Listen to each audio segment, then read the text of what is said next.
নিজেকে জানো, নিজেকে বোঝো।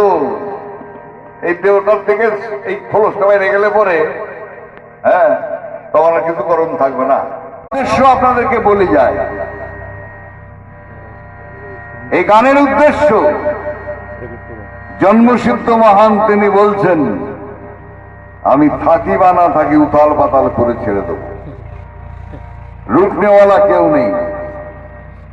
প্রয়োজন হলে আমি প্রকৃতিকে দিয়ে বিপ্লব ঘটাবো।